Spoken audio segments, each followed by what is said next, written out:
Good evening, ladies and gentlemen. You're watching L24 Nightly News. I'm your host, Mariam Zian, and here are your top stories. 118 Palestinians were martyred in 15 new massacres committed by the Israeli occupation in the Gaza Strip, bringing the death toll to more than 27,000.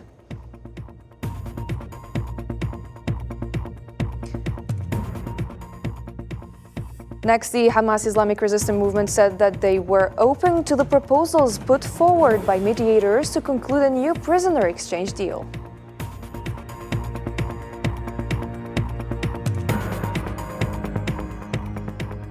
And hundreds of farmers gathered in Brussels on EU Summit Day. French President Macron said that Europe's farming sector is facing a major crisis as protests continued all around Europe, complaining about unfair competition from overseas, taxes and growing costs. The details after the break.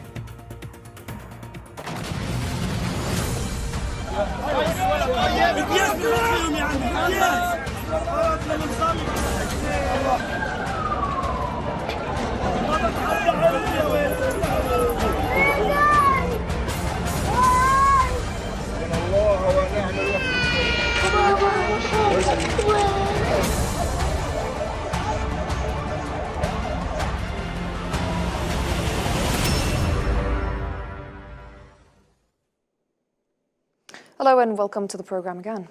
15 massacres have been committed against civilians in the Gaza Strip by the Israeli occupation, according to medical sources. As a result of this last Zionist assault, 118 were killed and 190 others were wounded. The death toll of the Zionist war on Gaza has risen to more than 27,000 casualties, making this war one of the deadliest in the 20th century.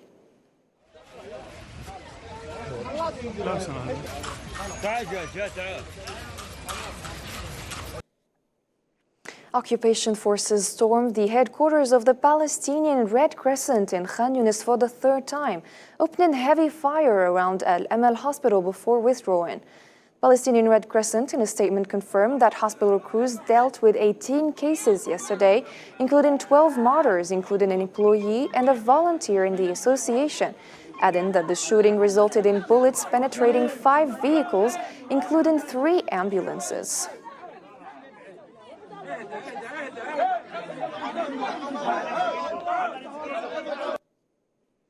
EU Foreign Policy Chief Josep Borrell said on Thursday that the UN Agency for Palestinian Refugees, UNRWA, cannot stop working. He warned that this would mean punishing hundreds of thousands of people in Gaza, while stressing the importance of continuing to support UNRWA.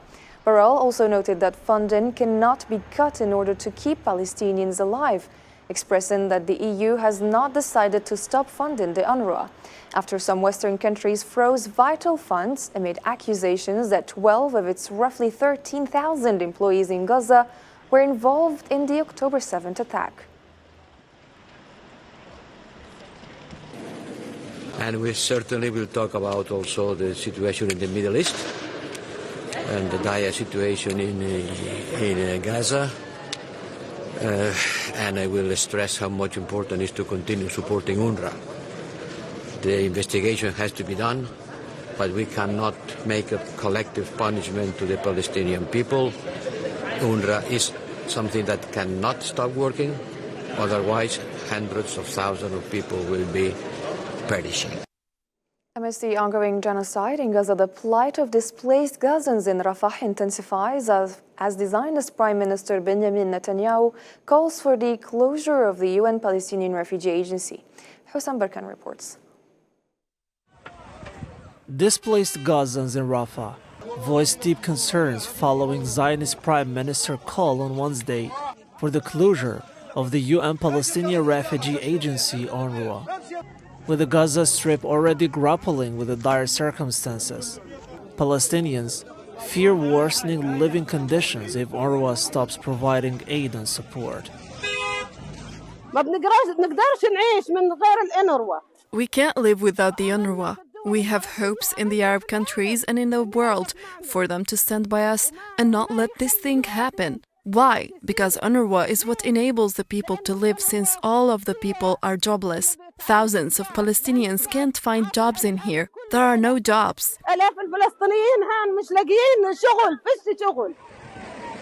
Occupation accused some UNRWA staff of involvement in the October 7 attack, prompting the United States and other donors to pause funding pending an investigation.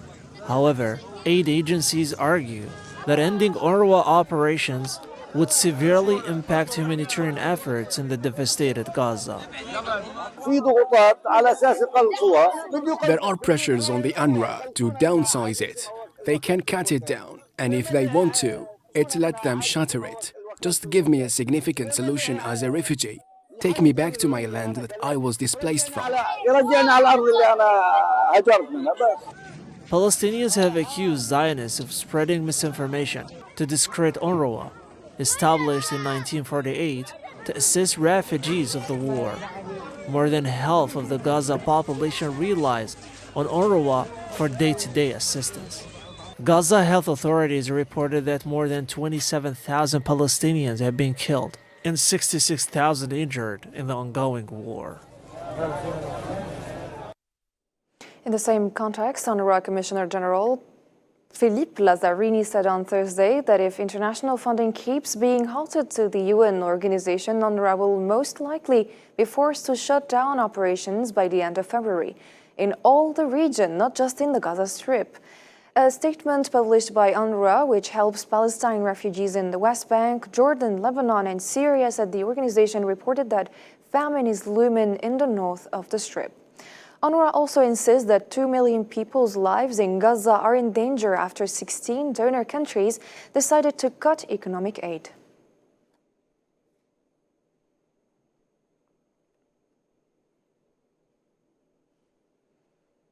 Human Rights Watch emphasized the critical role of the United Nations Relief and Works Agency for Palestine refugees in alleviating the humanitarian catastrophe and famine risk in Gaza.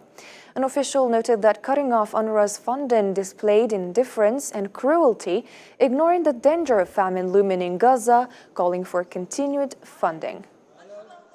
Winter is here, we have sewage water, they're struggling to find clean water, they're struggling to have... A report by the UN Conference on Trade and Development indicated that Gaza's economy will need decades to recover its pre-Zionist aggression level. The UN report expects that Gaza would not recover the level or to the level of the gross domestic product that existed before the beginning of the aggression until 2092, in case the aggression stops and the urgent reconstruction starts.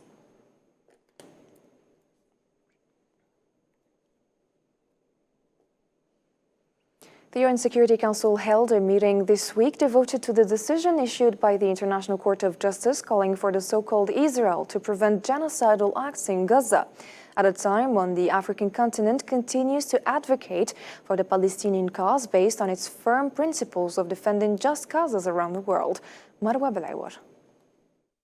The United Nations Security Council met on Wednesday at the request of Algeria on the provisional measures decided by the International Court of Justice concerning the Zionist atrocities currently being committed in Gaza without accountability or punishment, and where African nations presented a unified and a strong stance over the injustice aggression against Palestinian people. A call for immediate measures to be taken to ensure that humanitarian assistance funds continue reaching millions of civilians in extreme need in Gaza.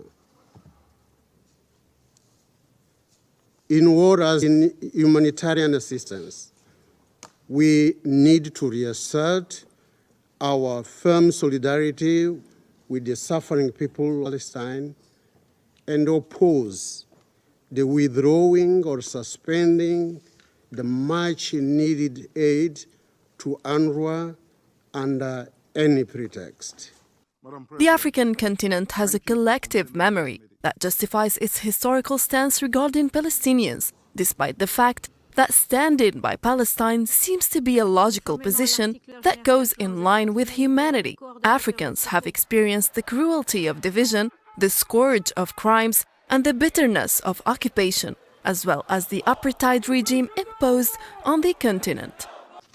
We welcome the court's ruling that, quote, Israel must take immediate and effective measures to enable the provision of urgently needed basic services and humanitarian assistance to address the adverse humanitarian conditions of Palestinians in the Gaza Strip, end of quote. My delegation...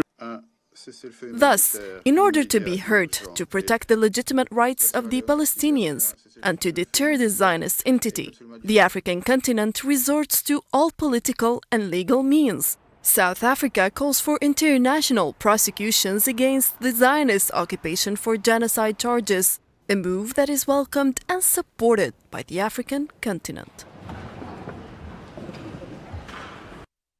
Member of the Political Bureau of the Hamas Islamic Resistance Movement, Bassem Naim, said that the movement is open to the proposals put forward by mediators to conclude a new prisoner exchange deal. In a statement to All 24 News Channel, Naim affirmed that this is subject to specific conditions, including a comprehensive and permanent ceasefire, an end to the aggression, and the withdrawal of the occupation forces from the Gaza Strip. Let's take a listen.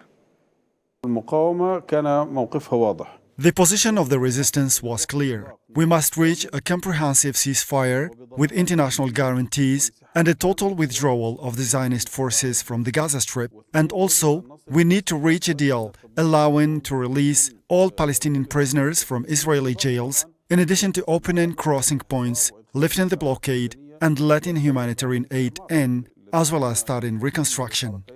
The proposal that has been offered to the movement is about a first phase of 40 days approximately, which will be marked by a temporary ceasefire. The forces will retreat outside of Gaza cities and villages.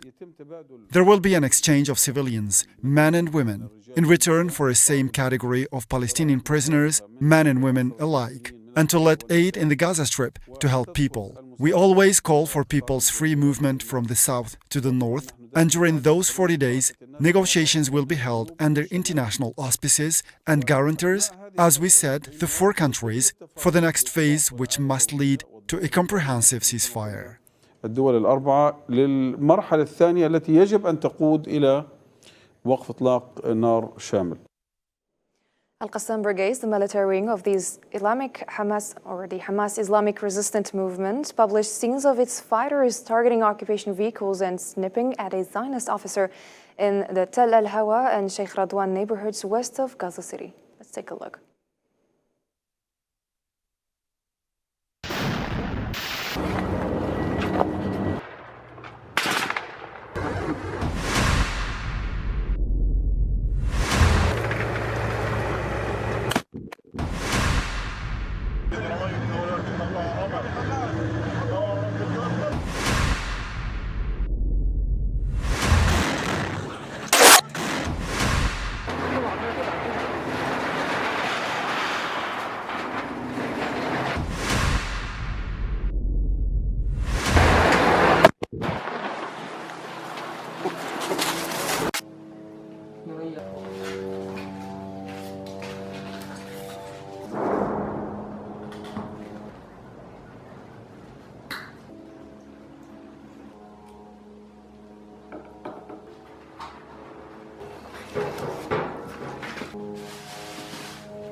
الحمد لله تم تجهيز وتشريك جميع الصواريخ الموجودة في داخل هذه الغرفة.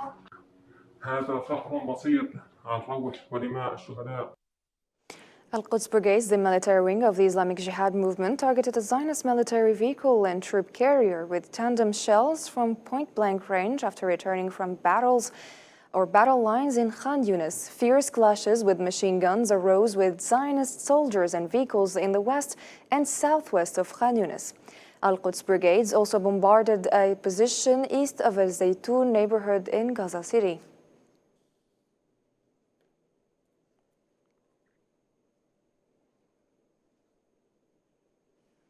Still with the Palestinian cause, Palestinian President Mahmoud Abbas said that he would not allow the implementation of the Israeli occupation plan to separate the Gaza Strip from the West Bank or cut off part of it.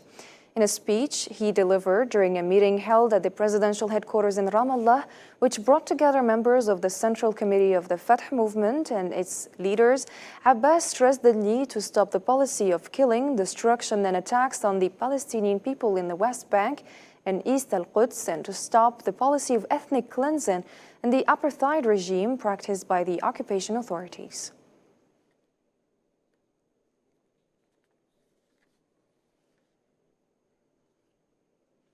As many as 70 U.S. cities have joined a growing call for a ceasefire in Gaza. The city councils, including major names like Chicago and Seattle, passed resolutions on the Zionist genocidal war against Gaza, with most calling for a ceasefire, placing most pressure on President Joe Biden ahead of a November general election. Nabil Khazini has the report. Inside the United States, calls are growing bigger and voices are becoming louder to call for a ceasefire in Gaza. This time, it was the turn for some 70 US cities who passed resolutions on the war being waged against Gaza. 48 of them called for an end to the occupation assault, while 6 others demanded peace on a broader scale. We would not have been able to win this battle without each and every one of them, and now we move onward to use this victory as inspiration to continue demanding that Joe Biden stop supporting the genocide against our people. Most of the ceasefire resolutions were passed in democratic states like California, though at least 14 were passed in swing states like Michigan that could be decisive in Biden's re-election bid, most likely against Republican former President Donald Trump. This reflects the frustration, especially by young non-white officials, toward Biden and other Democratic Party leaders. We want leadership that is willing to listen to us. Democrats must listen to young people, invest in diversity, and invest in people who align with values and actually listen to their voters. US support for the occupation throughout its genocidal war against Gaza has sharply divided Americans, sparking protests in US cities in support of a ceasefire in Gaza. In other developments, Italian Interior Minister Matteo Piantedosi met with the Algerian President Mr. Abdelmajid Tebboune, emphasizing the strength of Algerian-Italian relations. The meeting discussed ways to consolidate bilateral ties and reviewed the latest developments in the region.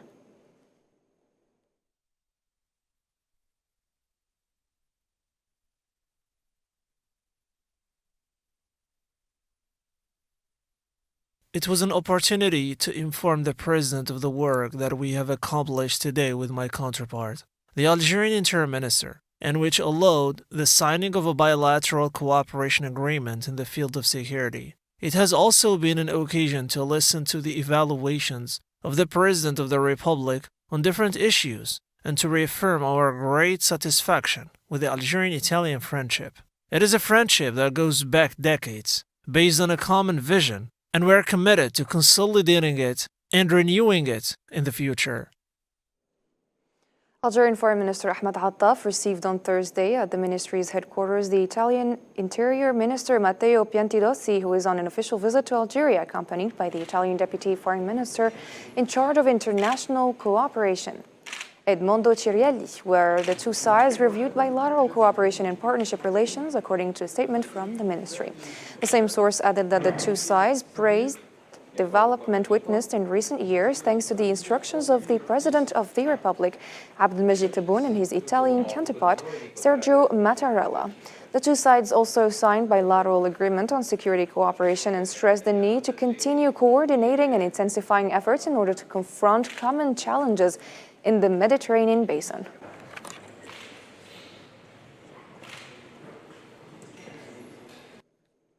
Algeria and Italy have signed a new security agreement. A statement from the Algerian Interior Ministry said the agreement allows for the adaptation of joint security coordination and cooperation to current challenges. The agreement was signed during a ceremony attended by the Algerian Minister of the Interior, local authorities and urban planning Ibrahim Mirad, along with his Italian counterpart Matteo Piantedosi, who arrived in Algeria on Wednesday on an official visit, which constituted an opportunity to discuss ways ways to enhance bilateral cooperation between the interior sectors of Algeria and Italy.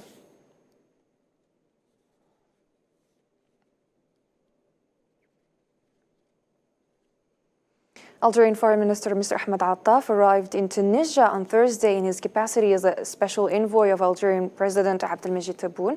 A statement by the Algerian Ministry of Foreign Affairs indicated that Mr. Ahmed Attaf will be received on Friday by Tunisian President Kais Saied, to whom he will deliver a written message from President Abdelmajid Tebboune. Mr. Ahmed Attaf will also hold a working session with his Tunisian counterpart, Nabil Ammar. The same source added that this visit reflects the country's leaders' will to strengthen Algerian-Tunisian relations and to provide them with all means of support to achieve their ambitious vision to serve the interests of the two peoples and the purposes of the security, stability, and prosperity in the region.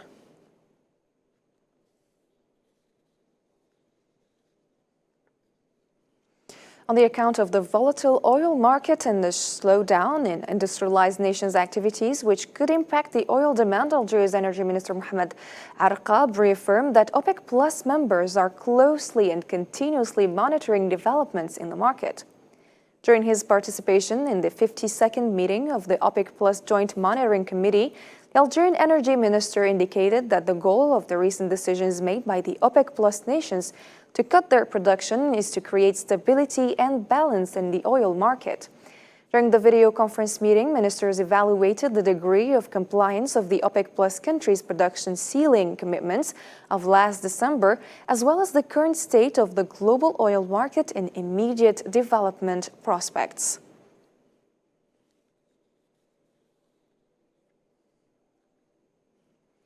Algeria's hydrocarbon company Sonatrach has signed a significant 10-year agreement with Grain LNG to enhance the supply of liquefied natural gas to the United Kingdom. As per Sonatrach's statement, this agreement entails an extension of storage and long-term delivery capacities for Algerian LNG at the terminal operated by the British company, effective from January 2029.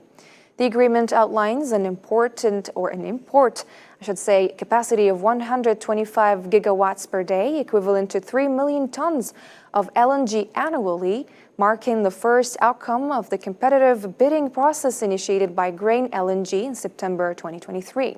Sonatrach emphasizes that the success of this bidding process ensures the future of Europe's largest LNG import terminal for the next decade.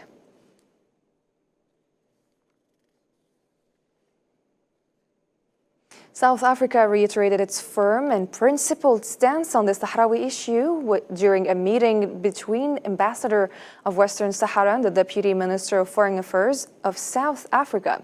Discussions focused on enhancing bilateral relations and reviewing regional and international developments in the Sahrawi issue.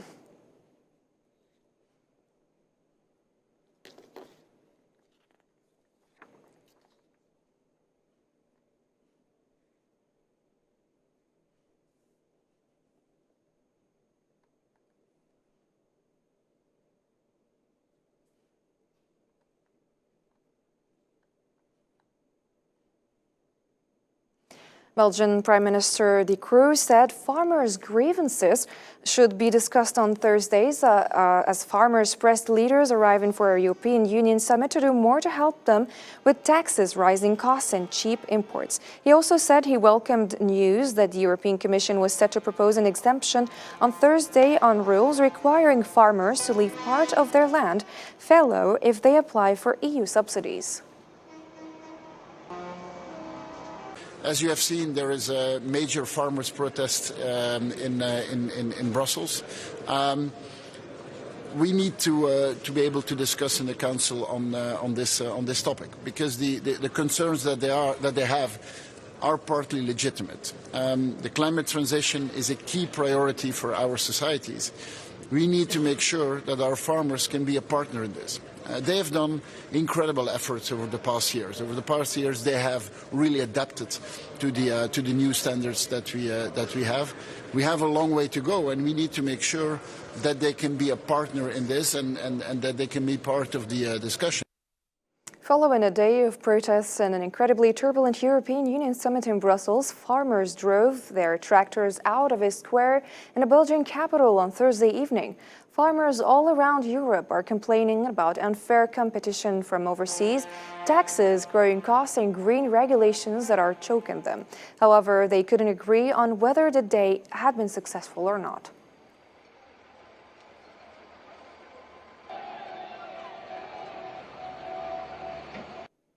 French President Emmanuel Macron said in Brussels on Thursday that Europe's farming sector is facing a major crisis and needs to change its rules, reaffirming that Paris is against striking the Mercosur free trade agreement with Latin American countries. Macron said France has obtained protection measures that will help French farmers in case of unfair competition with Ukrainian imports, particularly grains. He called for the need for a return to calm after days of highway blockades and protest actions by angry French farmers.